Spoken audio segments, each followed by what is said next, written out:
ಅಮೃತ ಬಳ್ಳಿ ಇದೆ, ಅಗಸೆ ಬೀಜ ಇದೆ, ದೇಸಿ ಹಸು ತುಪ್ಪ, ಶುದ್ಧ ಬೆಲ್ಲ, ಬಾರ್ಲಿ, ಕಡಲೆ ಬೀಜ, ಇವೆಲ್ಲ ನಿಮ್ಗೆ ಎಲ್ಲರೂ ಕೂಡ ಇದರಲ್ಲಿರ್ತಕ್ಕಂಥ ಪ್ರೋಟೀನ್ಸು, ಫ್ಯಾಟು, ವಿಟಮಿನ್ಸು, ಆಮೇಲೆ ಕಾರ್ಬೋಹೈಡ್ರೇಟು ಎಲ್ಲವೂ ನಿಮಗೆಲ್ಲ ನಾಲೆಡ್ಜ್ ಇದೆ. ಈಗಿನ ಕಾಲಕ್ಕೆ ನಾನು ಭಾಳಷ್ಟು ಜನ ನೋಡ್ತಾ ಇದ್ದೀನಿ, ಎಲ್ಲರೂ ನಮಗೆ ಹೇಳ್ತಾರೆ ಬಂದ್ಬಿಟ್ಟು, ಇಲ್ಲ ಡಾಕ್ಟ್ರೆ ಇದನ್ನು ತೊಗೋಬೋದು, ಅದ್ಯಾಕೆ ತೊಗೋಬಾರ್ದು, ಇದು ತೊಗೋಬೇಕಾ ಅಂತ ಹೇಳಿ ಕೇಳ್ತಾರೆ. ಹಾಗಾಗಿ ಇಲ್ಲಿರ್ತಕ್ಕಂಥ ಉಪಯುಕ್ತತೆಗಳು ಒಂದೊಂದೊಂದೇ ತಗೊಂಡು ನೀವು ಮಾಡಿ ಅದನ್ನ ಉಪಯೋಗಿಸಬಹುದು.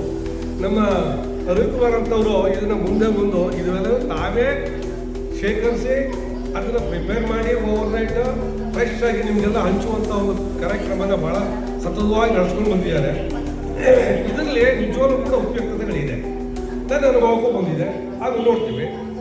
ಇದೆಲ್ಲದರಿಂದಾಗಿ ನಿಮಗೆ ಆರೋಗ್ಯ ಇಂಪ್ರೂವ್ ಆಗೋದ್ರಲ್ಲಿ, ವೃದ್ಧಿ ಆಗೋದ್ರಲ್ಲಿ ಯಾವುದೇ ಅನುಮಾನ ಅಂತೂ ಇಲ್ಲ. ಯಾಕಂದರೆ ನೀವು ಒಂದು ಅಮೃತ ಬಳ್ಳಿ ತರಬೇಕು, ಅದನ್ನು ತಿನ್ನಬೇಕು, ಇನ್ನೇನು ಅಗಸೆ ಬೀಜ ತರಬೇಕು, ಎಲ್ಲ ಆಗುತ್ತೆ. ಅವನೊಂದೊಂದು ಮಾಡ್ಕೊಂಡು ಕುತ್ಕೊಳ್ಳೋಕೆ ಆಗೋದಿಲ್ಲ.